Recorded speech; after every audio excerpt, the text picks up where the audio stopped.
I am Danielle Carter, a 35-year-old Black woman who spent the last 3 years climbing the ranks at Monridge Solutions, a tech firm in the heart of New York City. As the data management specialist, I've always prided myself on my precision, analyzing datasets, optimizing workflows, and ensuring our projects run like clockwork. That Monday morning felt like any other. The office buzzed with the usual pre-meeting chatter, the scent of fresh coffee mingling with the hum of fluorescent lights. I adjusted my tailored blazer, smoothing out the creases as I took my seat in the front row of the conference room. The space was packed, over 50 colleagues crammed into rows of chairs, laptops open, notepads ready. We were all summoned for what the email called a critical update on organizational structure. I figured it was just another round of restructurings, maybe some new hires or team shifts to boost efficiency. Little did I know, this meeting would shatter everything I thought was stable in my life. My husband, Raymond Eastman, the project director, strode up to the podium with his usual confident swagger. At 38, he was the picture of corporate success, tall, white, with a crisp suit and a smile that could charm investors. We'd been married for 5 years, a partnership that started in this very office. I watched him grip the microphone, his eyes scanning the room dramatically, building suspense like he was about to unveil a groundbreaking update. "Ladies and gentlemen," he began, his voice echoing through the speakers, "I have an important announcement today, one that's both personal and operational." The room fell silent, everyone leaning in. I glanced around, noting the curious expressions on faces, some colleagues I'd mentored, others I'd clashed with over deadlines. My heart beat steadily, I had no inkling of the storm about to hit. He paused for effect, then turned his gaze directly to me. "Effective immediately, I am filing for divorce from my wife, Danielle Carter." Gasps rippled through the crowd. My stomach dropped, but I kept my composure, fingers tightening around my notebook. He wasn't done. "And for the good of the team, she will no longer be employed here. Her personal issues have severely impacted project timelines, and I see no other option." The room froze. Eyes darted to me, shock, pity, judgment. I felt the weight of it all, the public humiliation slicing through me like a blade. But I didn't react. Not yet. The words hung in the air like a toxic fog, suffocating the room. My mind reeled, piecing together the betrayal in real time. Raymond, the man I'd shared a home with, the one who'd whispered promises of forever, now stood there dismantling my life in front of everyone. Colleagues I'd collaborated with on late-night code reviews, shared lunches with, even celebrated birthdays alongside, they all stared. Some with wide eyes, frozen in shock, others averting their gaze, suddenly fascinated by their shoes or notebooks. He pressed on, his voice steady and authoritative, as if this were just another quarterly report. "Danielle's inability to separate personal matters from professional duties has cost us valuable time. Deadlines slipped, team morale dipped, all because of distractions she brought into the workplace." Lies. Every word a calculated fabrication. I'd been the one pulling extra hours, debugging systems while he golfed with clients. But here, in this arena, his narrative reigned supreme. As a Black woman in tech, I'd navigated microaggressions before, the subtle doubts about my expertise, the assumptions that I was diversity hire. But this? This was a full frontal assault, stripping me of dignity and livelihood in one fell swoop. The silence stretched, broken only by a few muffled coughs.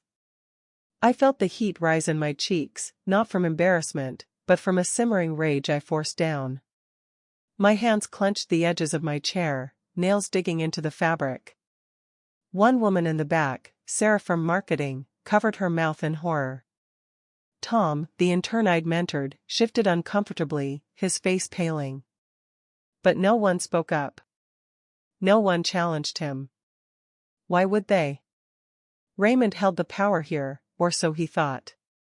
I sat there, spine straight, refusing to crumble.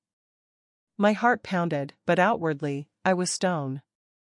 This wasn't just about our failing marriage, It was a public execution of my reputation, laced with the unspoken biases that made it easier for him to paint me as the problem. As he wrapped up, handing the mic back with a smug nod, the room's eyes bored into me like spotlights.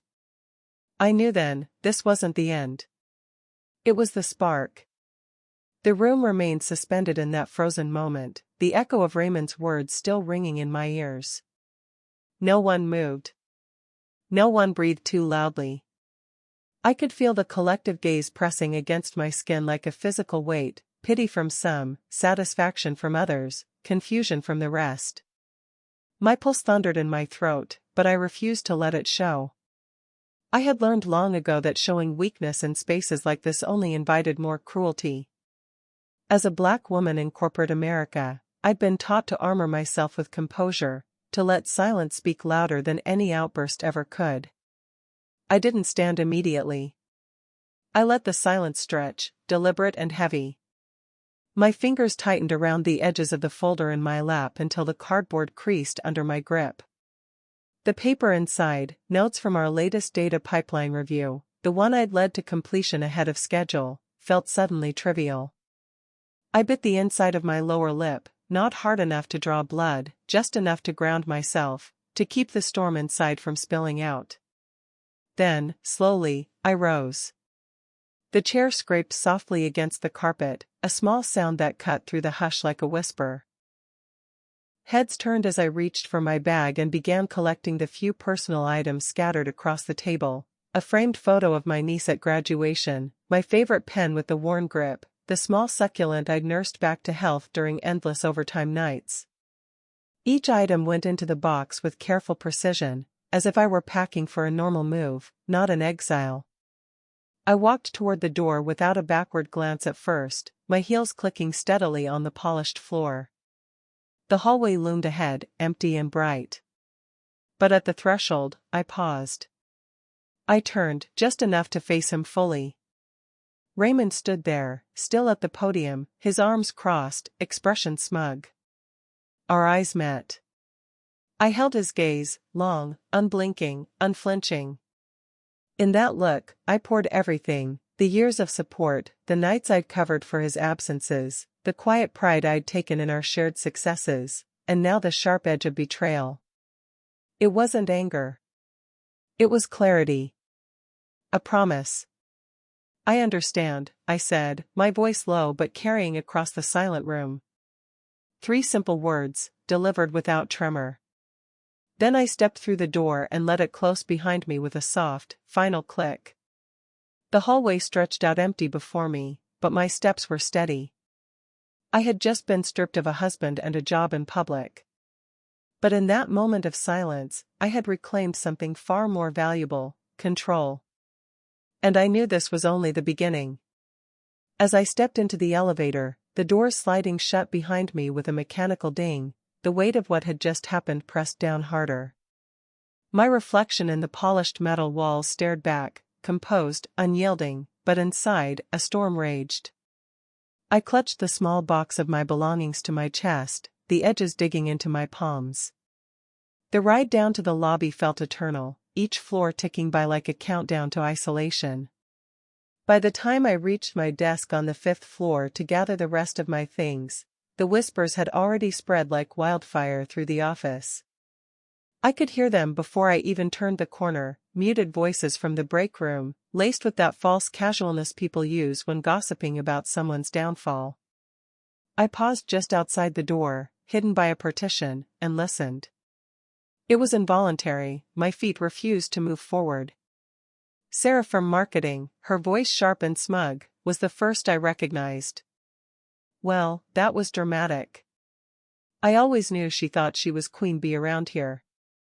Acting like her ideas were gold just because she's married to the boss. Guess that's over now. A chorus of stifled chuckles followed. Then Mike, the software engineer who'd once asked me for help debugging his code, chimed in with a low laugh. Come on, you saw how she just sat there? Probably guilty as hell. Bet she was stepping out on him, got caught red-handed. Why else would he air it all out like that? And firing her on the spot? Brutal, but hey, if she's tanking projects. My blood boiled, but I stayed rooted, absorbing every word. They painted me as the villain, the overambitious black woman who'd overstepped, the one whose personal issues were code for incompetence or worse. No one mentioned the late nights I'd spent fixing their errors, the reports I'd streamlined that saved the company thousands. Instead, they rallied behind Raymond, the white golden boy, assuming his version was gospel. Lisa from HR added fuel, her tone dripping with faux sympathy. Poor Ray. Must have been tough holding it together. She's lucky he didn't make a bigger scene. Imagine the HR nightmare if she sues, though, who would believe her? No one reached out to me. No texts, no calls of support. As I finally moved to my desk, packing files into my bag, a few colleagues passed by without a word, their eyes sliding away like I was contaminated. The pain twisted deeper, not just from Raymond's betrayal, but from this collective dismissal. They saw me as expendable, a stereotype fulfilled. But as I slung my bag over my shoulder and headed for the exit, I reminded myself, their words were noise. The real power lay in what they didn't know. And soon, they'd learn. I pushed through the glass doors of the lobby, the cool New York air hitting my face like a slap of reality. My box of belongings felt heavier now, each step away from the building a mix of liberation and loss. But I wasn't done yet, not by a long shot. Back at my desk earlier, amid the whispers that still echoed in my mind, I'd decided on my next move. No dramatic exits, no fiery speeches. Just a quiet assertion that would plant the seed of doubt. I set the box down on the edge of my workstation, the one with the ergonomic chair I'd fought for after proving my value in that grueling audit last year. The office hummed around me, keyboards clacking, phones buzzing, but the energy had shifted. People glanced my way, then quickly looked elsewhere, as if my presence was now a liability. I ignored them, booting up my computer one last time. My fingers hovered over the keys, composing the email with deliberate care. To HR Department. Subject, Resignation Confirmation. I will depart the company as per the directive from management, I typed. Simple, factual. Then, the key line, however, I believe there may be interest in reviewing the decision-making process applied today. No accusations, no demands. Just a gentle nudge toward accountability. I hit send, carbon copying the head of HR and a few key admins. It was subtle, but in corporate speak, it screamed irregularity. As a data specialist, I knew the power of records, how a single flagged entry could unravel a whole system. Logging off, I gathered the last items, a stack of printed reports I'd authored, my access badge that I'd swipe one final time on the way out. A young intern, Emily, hovered nearby, her face flushed. Miss Carter, I'm sorry about, she started, but I raised a hand softly. No need, I said, my voice even. Things have a way of correcting themselves. She nodded, uncertain, and scurried away. As I headed to the elevator, I caught sight of the HR director, Ms. Patel, at her desk. She was already opening my email, her brow furrowing as she read. She printed a copy, slipping it into a folder marked confidential. Good. Let the wheels turn. Raymond thought he'd erased me with a few words, but he'd underestimated the network I'd quietly built, the alliances, the data trails, the unspoken truths. My reminder wasn't a threat, it was a lifeline for the truth to emerge. And as the elevator doors closed, sealing me off from the floor that had been my battlefield, I allowed myself a small, private smile. The real review was just beginning. As the elevator descended, I leaned against the wall, my mind racing through the day's wreckage. The email I'd sent to HR lingered in my thoughts, a small anchor in the chaos. I stepped out into the lobby, the late afternoon sun slanting through the glass facade, casting long shadows across the marble floor. My phone buzzed in my pocket, but I ignored it, focusing instead on getting out before the after-work rush. I needed space to breathe, to plan. Outside, the New York streets pulsed with their usual frenzy, horns blaring, pedestrians weaving like threads in a loom. I hailed a cab, but as I waited, something caught my eye across the street, a sleek black sedan parked curbside, its tinted windows reflecting the building's imposing height. The license plate was unusual, government style, with a subtle emblem I recognized from boardroom presentations. It screamed discreet power, the kind that didn't announce itself but commanded attention. A driver in a crisp suit stood nearby, scanning the entrance with practiced vigilance. My curiosity piqued, I lingered a moment longer. That's when I spotted Raymond emerging from the revolving doors, his stride faltering as he noticed the car. His face, usually a mask of arrogance, tightened with unease. He adjusted his tie, glancing around as if expecting an ambush. A young security guard, Jamal, I knew him from morning nods, hurried over from the lobby desk. He leaned in close to a manager lingering outside, his voice a hurried whisper that carried just enough on the wind. Looks like the big investors here. No heads up, though. Word is, it's the top brass from Carter Holdings. Carter Holdings. My father's company. My heart skipped. The manager nodded grimly, pulling out his phone to make a call. Up on the 11th floor, where only executives tread, I imagined the lights staying on late tonight. The boardroom doors closing, tense voices rising. And there, waiting in the shadows of power, would be my father, Franklin Carter, the man who'd built an empire from nothing, his dark skin and silver hair a testament to decades of battles won in silence. I didn't smile outwardly, but inside, a spark ignited. Raymond had no idea what he'd unleashed.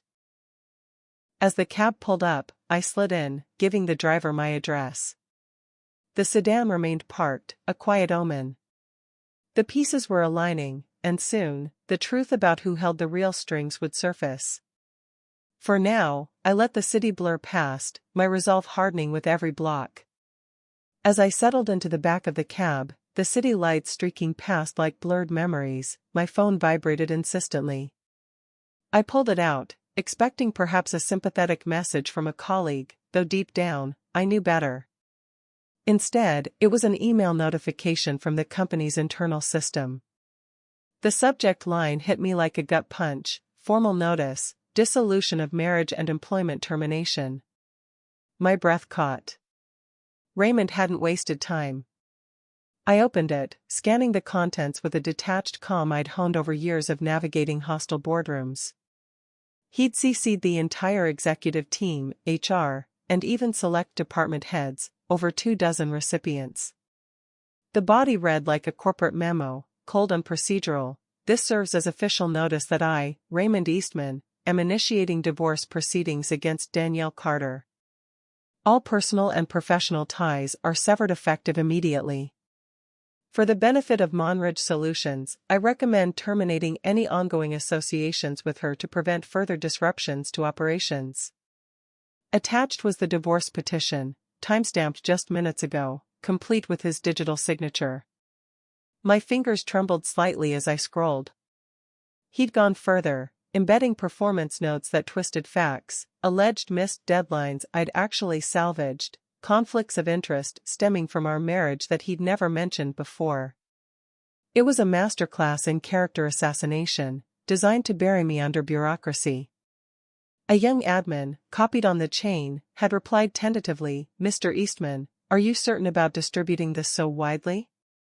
It might raise compliance issues." His response, swift and dismissive: "Trust me, she's not coming back. She's nobody here anymore." Nobody. The word stung, echoing the biases I'd fought my whole career, the assumption that a black woman like me was disposable, her contributions erasable. I leaned back against the seat, the cab's engine humming steadily as we crossed the Brooklyn Bridge. Raymond was escalating, fortifying his position like a fortress, convinced I'd slink away in defeat. But he didn't know the half of it. That email wasn't just a nail in my coffin, it was evidence, a digital trail that would unravel him. As the skyline receded, I forwarded it to my personal account, adding a note to myself: "Review with counsel." The game had changed, and he was playing right into my hands. Back at my apartment in Brooklyn, I set the box down on the kitchen counter with a thud that echoed through the empty space. The place felt cavernous now, stripped of the illusions I'd clung to. I poured myself a glass of water, hand steady despite the adrenaline still coursing through me. My phone buzzed again, this time a text from Malik Jones, the vice president of finance. We'd collaborated on budget audits before. He was one of the few in the office who treated me as an equal, his own experiences as a black man in leadership forging a quiet alliance. Danielle, just got wind of the circus. HR flagged your email. Meeting called upstairs. You okay? The message read. I stared at it, a flicker of vindication warming the chill in my chest. Malik wasn't one for drama. If he was reaching out, cracks were forming. I replied briefly, I'm fine. Keep an eye on the process. Then I waited, pacing the living room with its exposed brick walls and the abstract art I'd collected over the years, pieces that reminded me of resilience, of roots deeper than any corporate ladder. Minutes later, another notification, an internal email chain forwarded from Malik, discreetly. It showed the HR director responding to Raymond's bombastic notice, this termination lacks board approval. Protocol requires review for any executive-involved decisions. Attached was a memo from the compliance team, highlighting potential violations, conflict of interest, improper use of company channels for personal matters. Then came the whispers in the chain. A director from operations chimed in, hold up, who authorized this? If it ties back to Franklin Carter, we're in hot water. Malik's reply was measured, Franklin Carter? What's his connection here? The response from an anonymous admin account, likely someone in the know, dropped like a bomb, Danielle is his daughter. Carter Holdings owns majority stake. This wasn't vetted. The thread exploded after that, panicked replies, calls for an emergency board huddle. I could picture the 11th floor conference room, glass walls fogging with tension as suits scrambled. Raymond's fortress was crumbling, his overreach exposing the fault lines. They hadn't known, none of them had, about my lineage, the silent power I'd never flaunted. My father had insisted on that, earn your place, don't inherit it. As the sun dipped lower, casting golden hues across my floor, I felt the shift. Doubt was seeding, spreading like roots through concrete. Raymond had assumed I was isolated, voiceless. But now, the outsiders, those not in his inner circle, were questioning, probing. The tide was turning, and I hadn't lifted a finger beyond that one email. Yet. As the evening deepened, my apartment grew quieter, the hum of the city outside a distant murmur. I sat at my desk, the forwarded email chain from Malik glowing on my screen like a roadmap of Raymond's unraveling. Their panic was palpable, the hurried replies, the sudden calls for protocol checks. It was almost satisfying, watching the dominoes tip from afar. But I wasn't content to observe. It was time for my move, subtle yet seismic. I opened a new email draft, addressing it to the full executive board. No subject line, let the content speak for itself. My fingers danced across the keys, each word chosen with precision, like coding a flawless algorithm. Dear colleagues, I acknowledge the initial decision made by Raymond today, rooted in what appears to be a lack of full understanding. I will not respond directly at this time. However, someone with greater authority than myself, or him, will address this matter soon. I paused, reading it back. Simple. Unemotional. A veiled promise that hinted at the iceberg beneath the surface without revealing the depths. Then, the signature, the key that would unlock their doubts. See Danielle Carter. Senior Legal Advisor, Carter Holdings Group. I hit send. The whoosh of the outgoing message felt like a release, a quiet exhale after holding my breath all day. Carter Holdings wasn't just any entity, it was my father's powerhouse, the silent majority stakeholder in Monridge Solutions. I'd kept that affiliation private, earning my stripes on merit alone, but now it was the shield I'd wield. Almost immediately, my phone lit up with delivery receipts. I imagined the notifications pinging across executive inboxes, brows furrowing in confusion, then dawning realization. Who was this someone with greater authority? Why the Carter Holdings title? The questions would fester overnight, eroding Raymond's facade. I leaned back, sipping my now cold water, a sense of calm settling in. This single sentence wasn't a declaration of war, it was a pivot point, shifting the narrative from my supposed irrelevance to their impending reckoning. Raymond had broadcast his version far and wide, but I'd just injected the antidote, a whisper that would grow into a roar. As the first reply trickled in, a terse, confirm receipt from the board chair, I allowed myself a moment of quiet triumph. The bureau had changed, they just didn't know it yet. The next morning dawned crisp and unforgiving, the kind of New York winter day where the cold seeped into your bones no matter how many layers you wore. I rose early, brewing coffee in my quiet kitchen, the steam curling up like unanswered questions. My phone had been silent overnight, no apologies from Raymond, no frantic calls from the office. But I knew the email I'd sent had landed like a grenade. As I sipped my mug, a text from Malik buzzed in, emergency board meeting called. 9 a.m. sharp. Carter Sr. is here. Stay tuned. My heart quickened. Father. Franklin Carter, the man who'd built Carter Holdings from a small venture firm into a tech investment giant, holding silent sway over companies like Monridge. I'd kept our connection buried, insisting on forging my path without his shadow.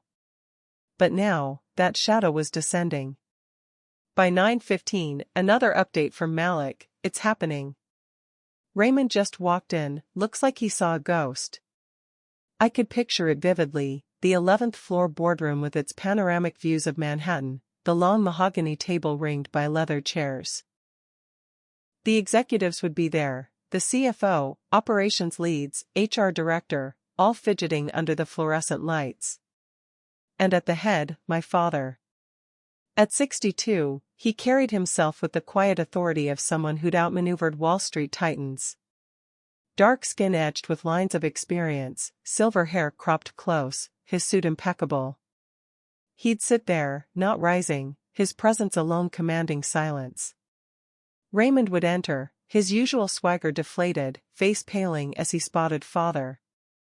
Mr. Carter, he'd stammer, extending a hand that hung awkwardly in the air.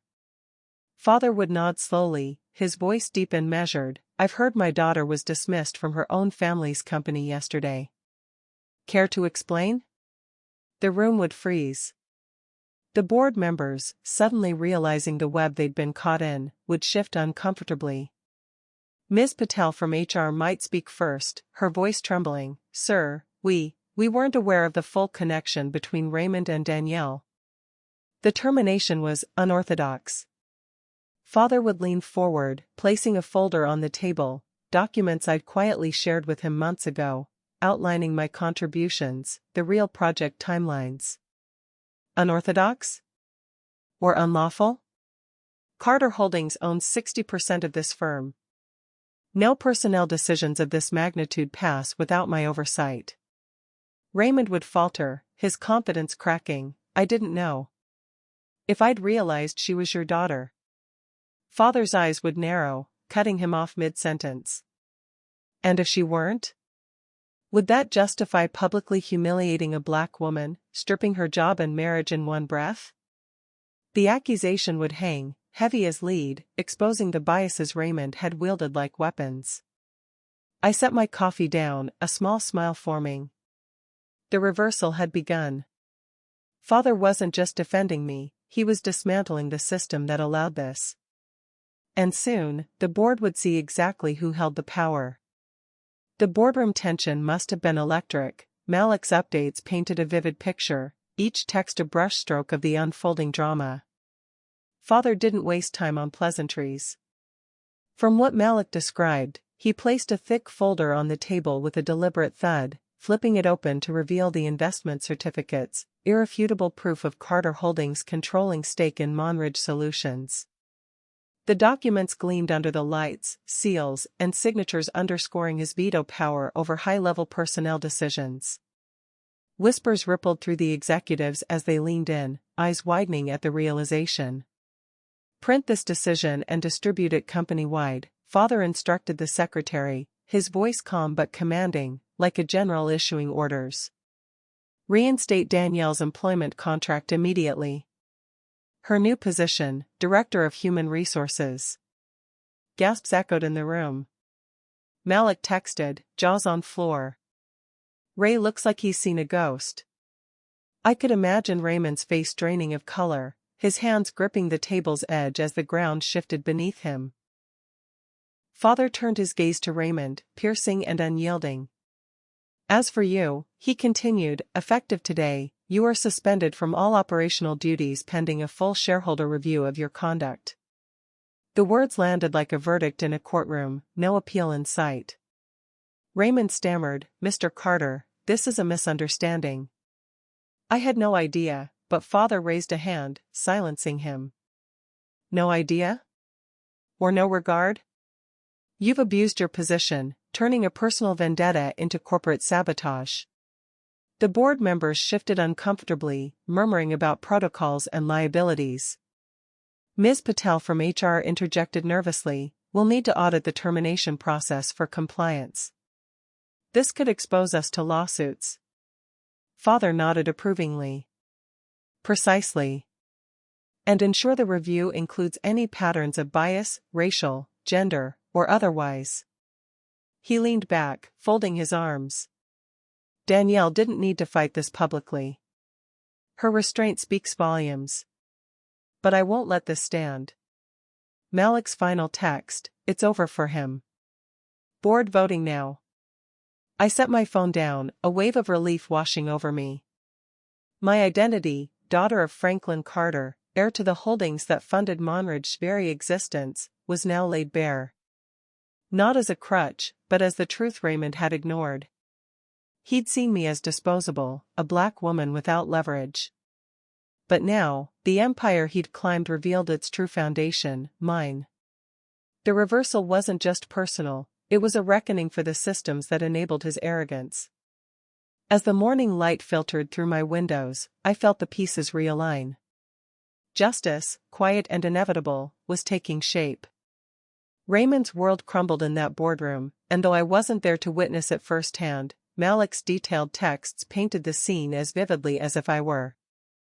He described how Raymond's face twisted from shock to desperation, his knuckles white against the table. "Mr. Carter," he blurted, voice cracking under the weight of Father's unblinking stare, "I never intended. I mean, if I'd known she was your daughter, things would have been different. I swear."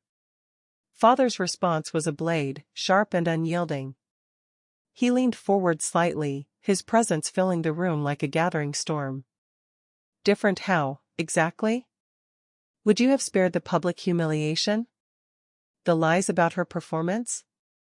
Or is it only because she's connected to power that she deserves respect?" The executives around the table shifted, avoiding eye contact, the air thick with discomfort. Malik noted how Ms. Patel from HR fidgeted with her pen, while the CFO cleared his throat repeatedly, as if words might diffuse the tension. Raymond stammered on, digging his grave deeper. "It was a personal matter spilling over. I thought. I mean, her attitude, her distractions, they were affecting the team. If she'd just been more professional." Lies upon lies, each one laced with the subtle venom I'd endured for years, the implication that as a black woman, my very presence was a disruption, my competence always in question.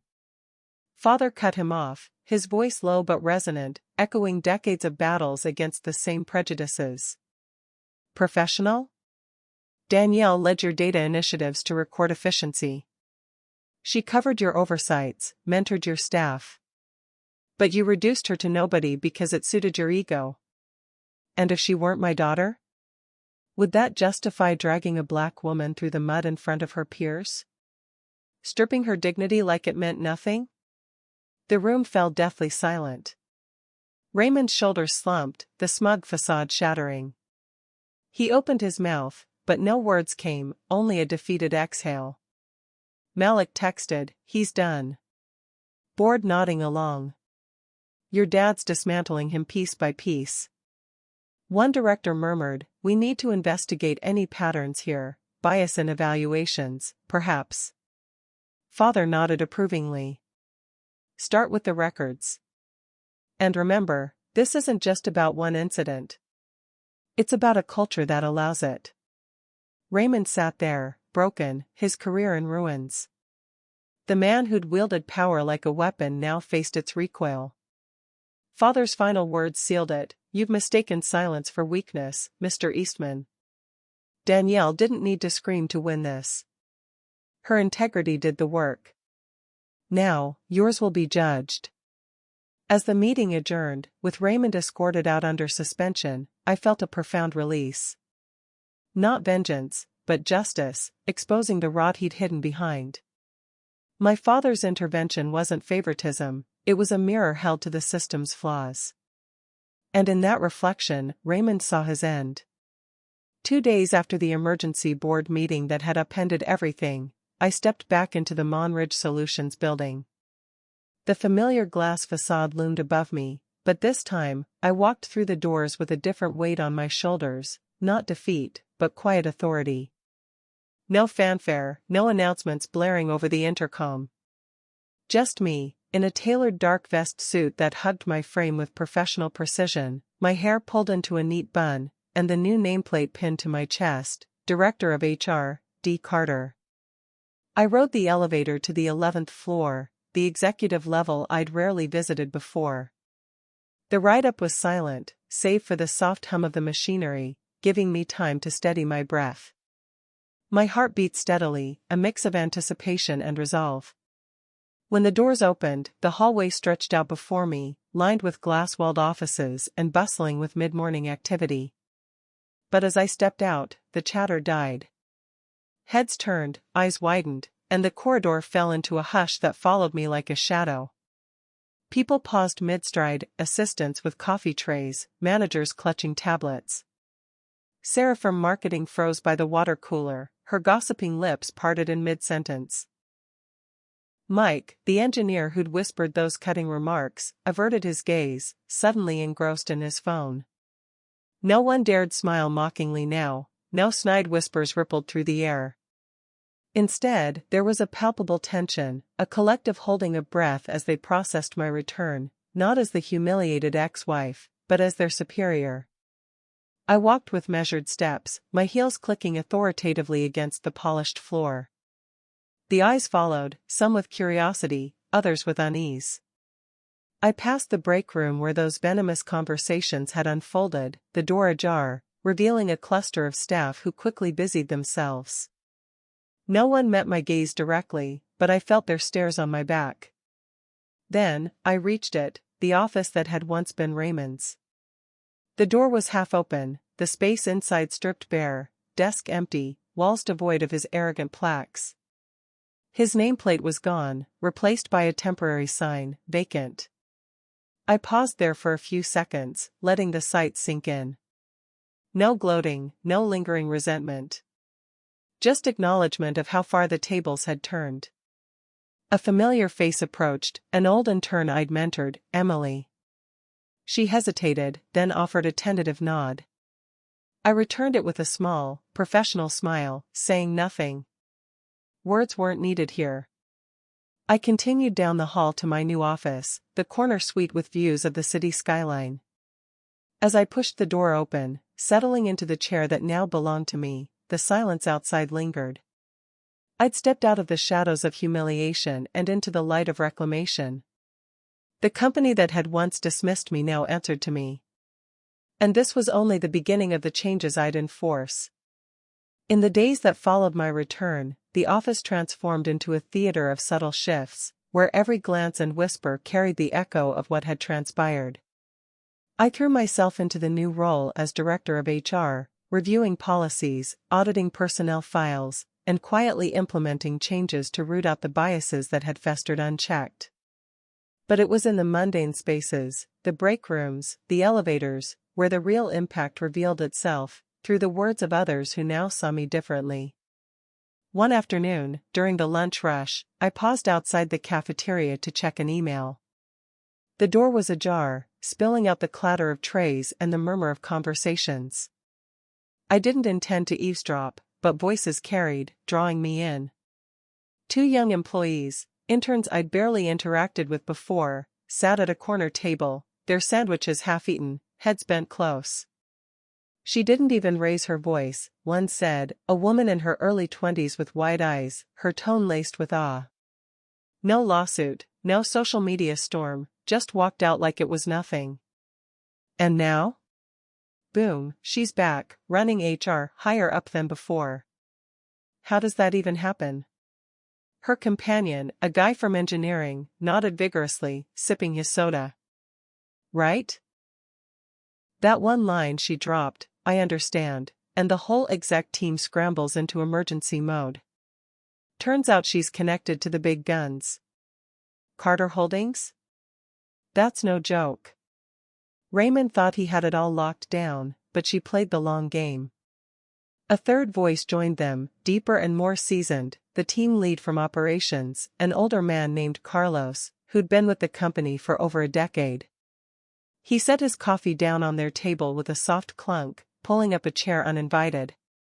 "You kids get it half right," he said, his voice low but carrying the weight of experience. "It's not just the connections." Danielle didn't need to scream or fight dirty. Her silence? That was the power move. Forced everyone to fill in the blanks, to question what really went down. "From now on, you know who's calling the shots around here. And it's not the loud ones like Raymond." The interns leaned in, absorbing his words like a lesson. "So, lesson learned, don't mess with the quiet ones?" the woman asked. Carlos chuckled softly. "Exactly. Especially not a black woman who's been holding the real cards all along. She's rewriting the rules now, watch the bias trainings roll out." I stepped away before they noticed me, a quiet satisfaction blooming in my chest. Their words weren't just commentary, they were the ripple effect, the culture shifting underfoot. Raymond's downfall had become a cautionary tale, and my resilience, the blueprint. In that moment, hearing strangers articulate the strength I'd always known, I felt truly seen, not as a victim, but as the architect of change. A month later, as I stood in the lobby of Monridge Solutions, staring at the newly updated HR policy board mounted on the wall, a sense of closure washed over me. The sleek digital display had replaced the old laminated posters, its screen glowing with crisp text outlining the company's revised guidelines. At the top, bold and unmissable, was the addition I'd championed in my first board meeting as director: all personnel decisions must be grounded in principles of equity, without discrimination based on race, gender, marital status, or any other protected characteristic. Violations will be subject to immediate review and disciplinary action. It wasn't just words on a screen, it was a manifesto, born from the ashes of my humiliation. I'd pushed for it quietly, gathering data on past complaints, anonymous surveys revealing patterns of bias that mirrored my own experience. The board, still reeling from the fallout, had approved it unanimously, their nods a tacit admission of the flaws I'd exposed. Below the policy, etched in smaller font like a footnote that demanded attention, was a quote, attributed anonymously, but everyone knew its source: "I don't need people to know who I am. I just need to ensure that, from now on, no one is treated as if they are nobody." Those were my words, spoken in a private call with Father after the dust settled. I'd uttered them not as a boast, but as a vow, to myself, to every black woman who'd navigated these corridors unseen, undervalued. The lobby buzzed with the usual midday traffic, employees swiping badges, chatting about deadlines, but more than a few paused at the board, reading, absorbing. One woman, a new hire from accounting, lingered longer, her eyes tracing the quote. She glanced my way as I passed, offering a small, knowing smile. I returned it, feeling the ripple effect in that simple exchange. Raymond was gone for good. His suspension had turned permanent after the review uncovered emails and skewed evaluations targeting not just me, but others who dared challenge him. He'd slunk away to some consulting gig, his reputation tarnished. But my victory wasn't in his fall, it was in this quiet transformation. The office culture shifted palpably, fewer whispers, more inclusive meetings, bias trainings now mandatory. As I rode the elevator up, the quote echoed in my mind. I hadn't won by wielding my father's power like a hammer. I'd triumphed through restraint, letting the truth unfold on its own terms. In doing so, I'd ensured no one else would endure what I had. Not on my watch. The doors opened to the 11th floor, and I stepped out, ready to build a legacy that outlasted any betrayal. I was Danielle Carter, seen, heard, and unbreakable.